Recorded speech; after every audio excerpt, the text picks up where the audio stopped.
Buenos dias. Yeah, I'm in Mexico right now, but so feel specific. Yeah, here at the gym. That is the way to go, by the way. We travel a lot, pretty much everywhere. But yeah. Oh, so the big thing that was popping in my head today is like a lot of people talk about this and use different words like delayed gratification. And I'm gonna kind of like say this word differently. It's basically the same thing, but whenever it comes to like financial success, really making sacrifice and just taking time to sacrifice and make a plan where you have some certain strategy to like grow your income and grow your like net worth. I'll just use an example, right? For myself personally. So like one thing, we have another business of doing properties and whatnot, but that properties business is not supposed to take much energy. It's supposed to kind of do its own thing, make us money, make its own money, reinvest in its own properties. From that, we take a little bit of money from it, but the more it grows, the more, we get payback. But let's just use this one as a complete example for now. Like, let's say, for instance, I could start taking out profits from that business right now and really increase my personal income by maybe double, let's say. Yeah, but could it increase my personal income by almost double, or probably more than double? Because, from Elite Automation, which is my primary business, I actually don't take a lot of money from there either, because also another delayed gratification thing. I plan on, taking this company to be one of the biggest companies in the world. And the thing is, in the beginning, sacrifice is more important than any other time in business or in life. And so I really want to tailor this towards somebody like in life. So let me finish out this example here of, and then we'll go to like a little bit more personal, like 9 to 5 and how to grow and get not out from that, but just make financially successful decisions to basically be able to grow and have a financially successful life no matter what it is that you do. You can have a 9 to 5 job your entire life and still become very wealthy.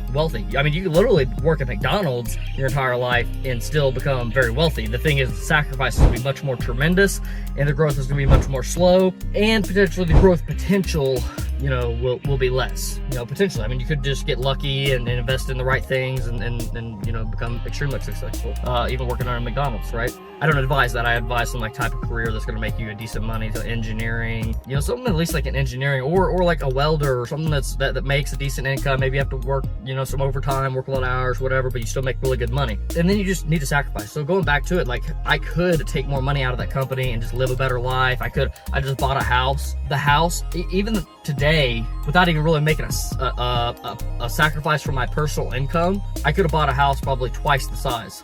But I chose not to, or twice as nice, or however you want to look at it, right? And not even have an impact on my personal income, really. And then if I wanted to like stretch myself and take some small financial losses, let's say, and lose some of the momentum in our financial growth, then I could have probably done like 4x the size of the house, but decided not to do that, right? We got a house that's in a nice neighborhood. We accomplished that, checked that off the list. Came from the ghetto, been living in the ghetto for over 5 years now. Moved out of that into an apartment for like 1 year and kind of just figuring out what our next move is going to be. And then we found it, right? And so like now we're in a nice neighborhood. It has plenty of room for all the kids that we have, 6 kids, which is a lot.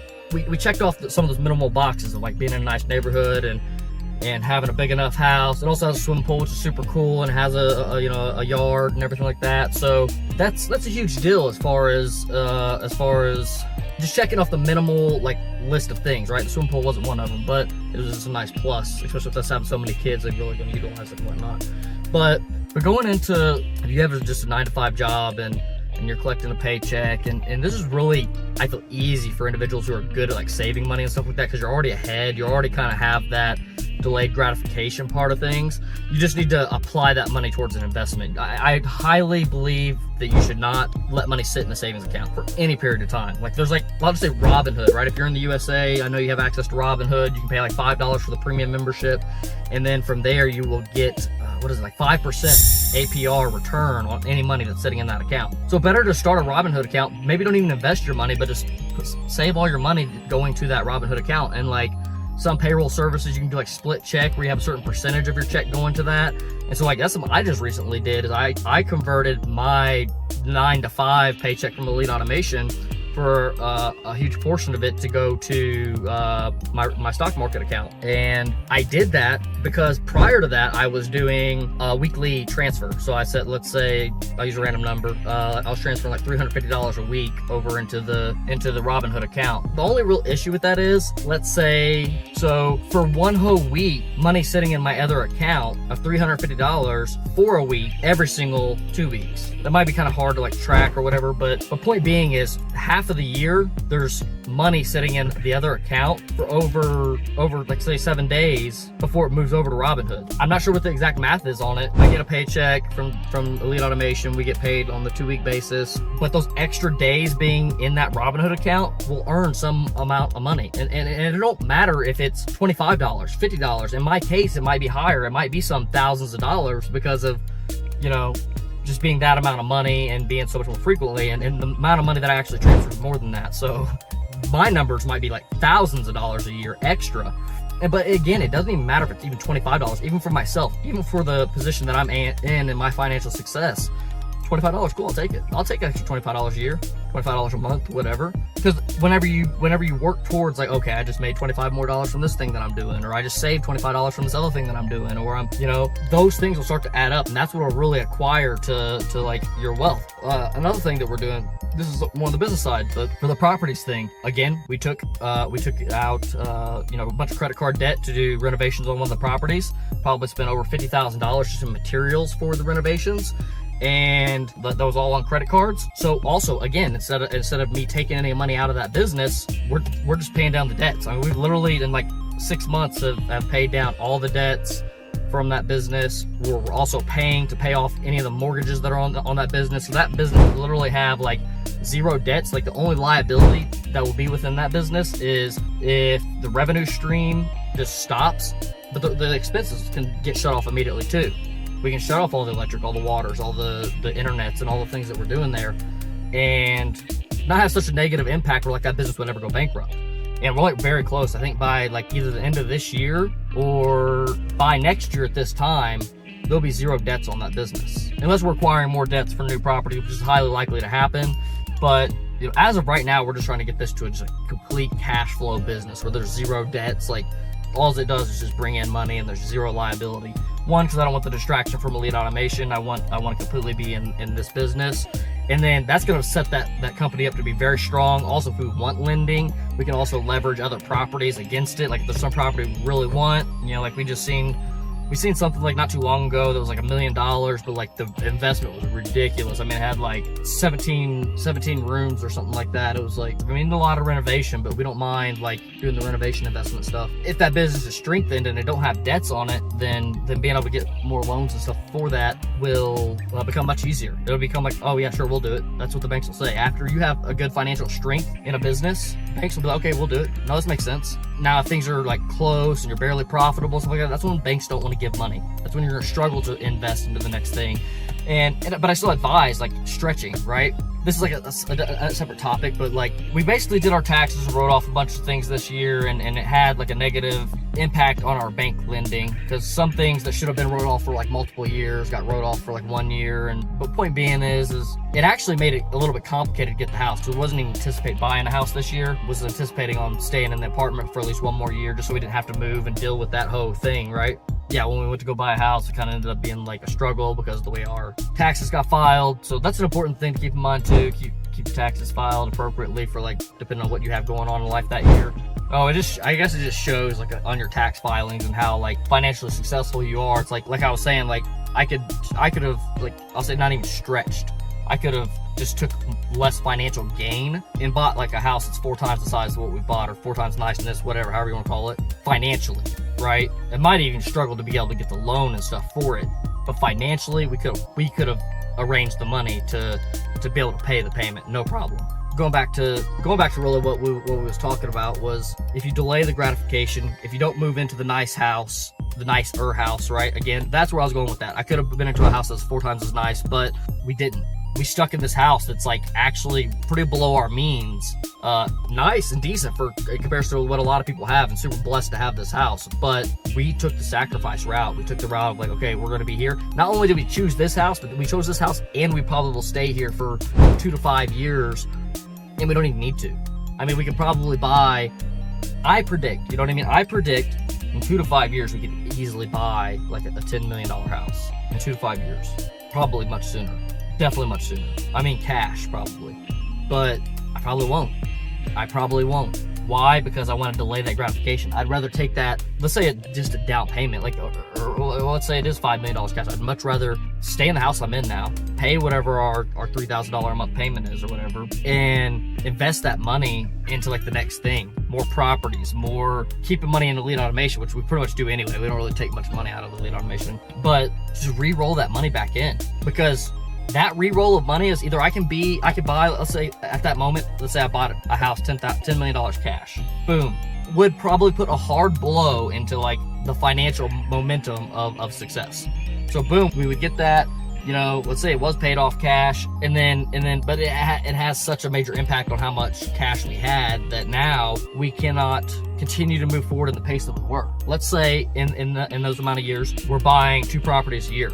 I'm gonna just use going back to the properties business because easy numbers and everything. We're buying 2 properties a year, okay?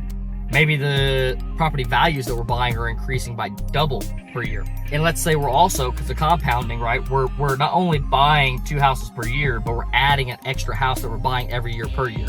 So we're buying 2 houses one year, 3 houses another year, 4 houses another year, 5 houses another year, right? Like that.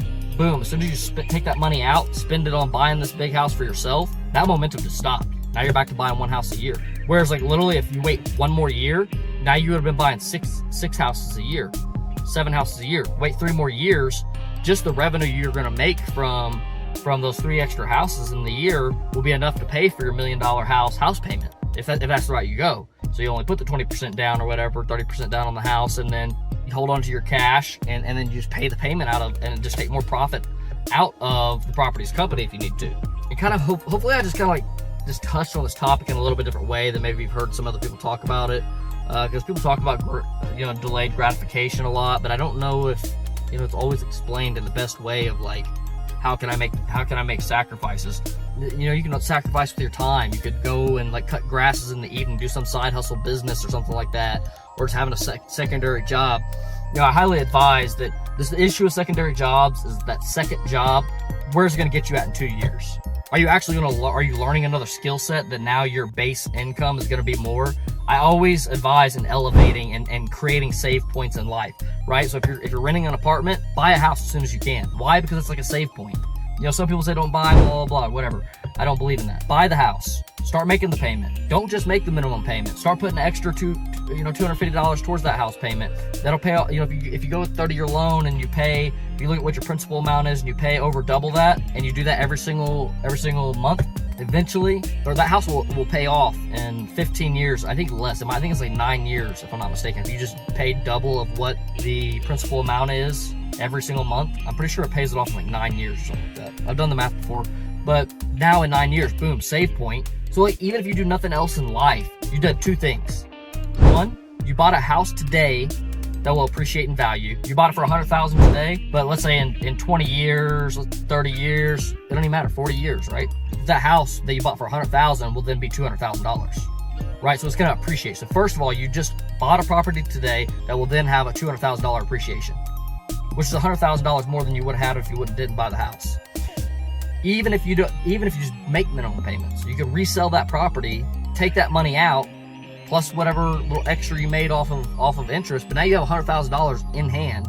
Given that $100,000 won't be the same as it is today, maybe it's the equivalent of $50,000 at that point in time, maybe $25,000 at that time, but that's more money you have in your hand today. And you really didn't have to do nothing extra except for change where you live at. And you don't even have to live there. Technically, you rent the thing out if you go that route. So it's like one of the easiest options. The next thing is too is I do agree with like some level of college or some level of skill set that's gonna bump up your pay, right? If you're like McDonald's level, working at Home Depot or Planet Fitness or something like that, you need to increase that one. You know what I mean? You need to find some other avenue, even if it's just like a skilled trade, like I said, welding or electrician or something where like 1-2 years you can do something, or a 2-year degree or something like that, and then now your base income just increased by 2-3x, and that's very, very, very, very, very accomplishable. Like literally, if you can show up to work on time and just go through the movements, anybody can do a job that is 2 to 3 times what like these base, like lowest end jobs are making. So that right there is like also one of the first things you should do. Boom, get into house as fast as you can possible. If you can do it today, do it today. Secondly, get you a high paying job that will get you 2-3x earning of income. If you're already like an engineer or something like that, there's also people out here that need to reevaluate. Probably have a lot of engineers and stuff like that from our other channel. They need to reevaluate, do I really need this big of a house? Maybe you're currently in the process of buying a house. Maybe you bought into a house that's too big, you know? And I really hate telling people to decrease anything that they're doing. Like, if you already bought this house and like the payment's too much, I really don't like to advise people like, well, move out of that house and get something smaller. It's an option. I don't like to advise people to decrease their lifestyle. It's a mistake that you kind of already did that. I'd advise just try to make more money in what you're doing, whether it be work more hours, take on more responsibilities. You know, if you're already working too much and already have too much responsibility that you want, maybe the decrease is the thing. And I also don't advise selling your house. Find a way to rent that house out and go get something else. So that way, that not only is that payment managed by somebody else, but I'm just use random examples. The house payment's at least $3,000 a month again. The house payment's $3,000 a month.